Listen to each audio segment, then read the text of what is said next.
தங்கம் வாங்க ஈஸ்ட் ஹேம்லக்ஸ் விஜுவலர்ஸ்.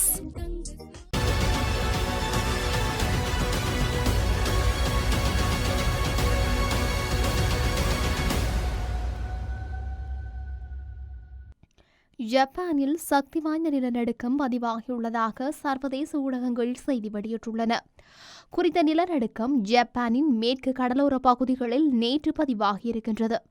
இந்த நிலநடுக்கமானது 6.4 ரிக்டர் அளவில் பதிவாகியுள்ளதுடன் இதுவரை சுனாமி எச்சரிக்கை எதுவும் விடப்படவில்லை என அந்த நாட்டு புவியியல் ஆய்வு மையம் தெரிவித்துள்ளது.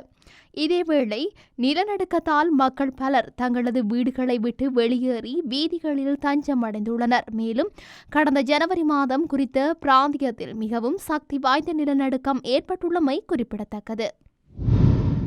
பிரித்தானிய தூதரக அதிகாரியொருவரை உளவு பார்த்த குற்றச்சாட்டில் ரஷ்யா வெளியேறுவதாக சர்வதேச ஊடகங்கள் செய்தி வெளியிட்டுள்ளன.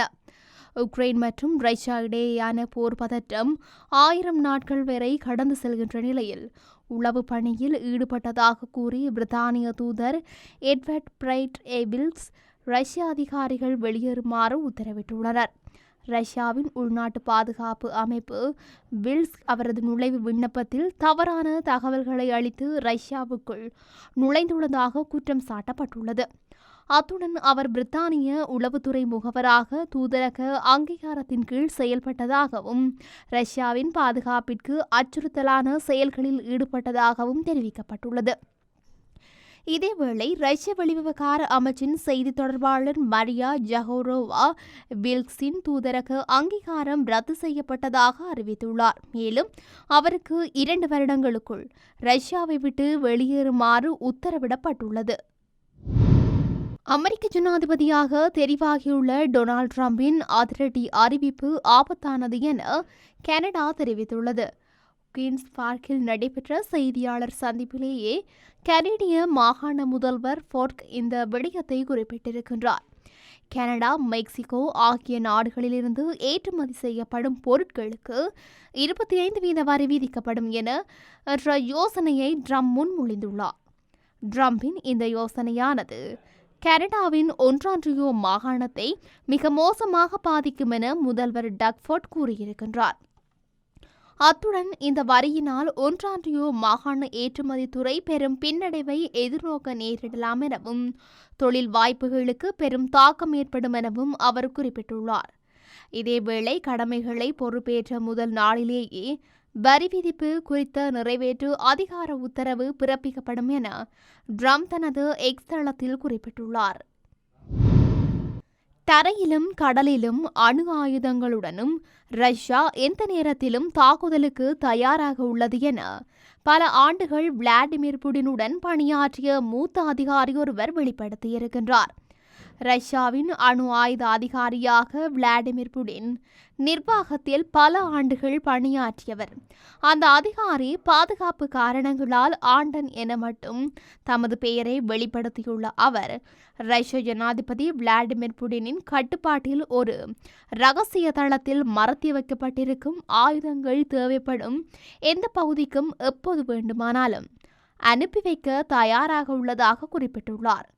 உண்மையில் உக்ரைன் மீதான போர் துவங்கிய முதல் நாளிலேயே ஆயுதங்கள் மொத்தம் அந்த இரகசிய இடத்தில் குவிக்கப்பட்டுள்ளதாகவும் இப்படியான ஒரு நெருக்கடி உருவாகும் என விளாடிமிர் புடினுக்கு அப்போதே தெரியும் என்றும் ஆண்டன் குறிப்பிட்டுள்ளார். அது மட்டுமன்றி கடல், நிலம், வான்வெளி மற்றும் அணுசக்தி தாக்குதலுக்கும் கூட ரஷ்யா தயாராக இருப்பதாகவும் அவர் குறிப்பிட்டுள்ளார்.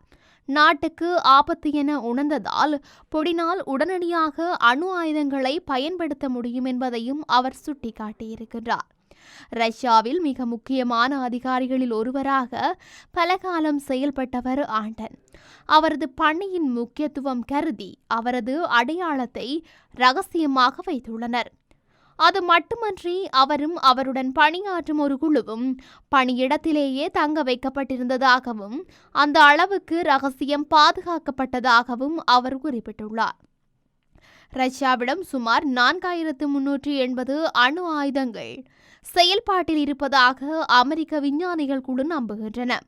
அதில் 1700 எண்ணிக்கை தாக்குதலுக்கு தயாரான நிலையில் நிறுத்தப்பட்டுள்ளதாகவும் அமெரிக்க விஞ்ஞானிகள் கூறுகின்றார்கள். லெபனான் இஸ்ரேல் எல்லையில் நடக்கும் போர் நாளை முடிவுக்கு வருகின்றதாகவும் இஸ்ரேல் ஹிஸ்புல்லா போரை நிறுத்துவதற்கான அமெரிக்கா முன்மொழிவை இஸ்ரேலும் ஹிஸ்புல்லாவும் ஏற்றுக்கொண்டதாக ஜோ பைடன் அறிவித்துள்ளார். இது தொடர்பாக ஜோ பைடன் தனது எக்ஸ் வலைத்தளத்தில் இன்று மத்திய கிழக்கிலிருந்து எனக்கு ஒரு நல்ல செய்தி வந்துள்ளது. நான் லெபனான் மற்றும் இஸ்ரேல் பிரதமர்களுடன் பேசினேன். மேலும் இந்த செய்தியை அறிவிப்பதில் மகிழ்ச்சி அடைகின்றேன். இஸ்ரேலுக்கும் ஹிஸ்புல்லாவுக்கும் இடையிலான பேரழிவுகரமான மோதலை முடிவுக்கு கொண்டு வருவதற்கான அமெரிக்காவின் திட்டத்தை அவர்கள் ஏற்றுக்கொண்டனர் என பதிவிட்டுள்ளார். அத்தோடு இன்று எட்டப்பட்ட ஒப்பந்தத்தின்படி லெபனான் இஸ்ரேல் எல்லையில் நடக்கும் போர் நாளை முடிவுக்கு வருகின்றது. இஸ்ரேல் மற்றும் லெபனான் மக்களுக்கு நீடித்த பாதுகாப்பை போர்க்களத்தில் மட்டும் அடைய முடியாது. அதனால்தான் போர் நிறுத்தத்தை உருவாக்க இஸ்ரேல் மற்றும் லெபனான் அரசாங்கங்களுடன் இணைந்து பணியாற்றுமாறு எனது குழுவை நான் அறிவுறுத்தினேன் என்றும் ஜோ பைடன் தெரிவித்திருக்கின்றார். அதேவேளை இந்த ஒப்பந்தம் நிறைவேற்றப்படும் பட்சத்தில் இஸ்ரேலுக்கும் ஈரான் ஆதரவு பெற்ற ஆயுத அமைப்புகளுக்கும் கடந்த 14 மாதங்களாக தொடர்ந்து வரும் போர் முடிவடைவதற்கான தொடக்கமாக அமையும் என எதிர்பார்க்கப்படுகின்றது. கனடாவில் முதல் குரங்கம்மை நோயாளர் அடையாளம் காணப்பட்டுள்ளதாக அந்த நாட்டு ஊடகங்கள் செய்தி வெளியிட்டுள்ளன. அத்துடன் குறித்த நோயாளர் தொடர்பான தகவலை கனேடிய பொது சுகாதார முகவர் நிறுவனம் உறுதிப்படுத்தி இருக்கின்றது. இதன்போது மானிட்டோபா பகுதியிலேயே ஒருவர் குரங்கம்மை நோயாளராக அடையாளம் காணப்பட்டுள்ளார். இவ்வாறு குரங்கம்மை நோயினால் பாதிக்கப்பட்டவர் வெளிநாட்டு பயணம் ஒன்றை மேற்கொண்டு திரும்பியவர் என தெரிவிக்கப்படுகின்றது. இருப்பினும் பொதுமக்களுக்கு இந்த நோய் தொற்று பரவக்கூடிய அபாயங்கள் குறைவு என அறிவிக்கப்பட்டுள்ளது. மேலும் கிழக்கு மற்றும் மத்திய ஆப்பிரிக்க நாடுகளில் குரங்கம்மை நோயாளர்கள் அதிகம் பதிவாகின்ற நிலையில் அந்த நாடுகளிலிருந்து திரும்புவோர் கண்காணிக்கப்பட்டு வருகின்றனர். இதேவேளை கடந்த 2022ஆம் ஆண்டு முதல் குரங்கம்மை நோய் தாக்கம் கனடாவில் காணப்படுவதாக சுட்டிக்காட்டப்பட்டுள்ளது.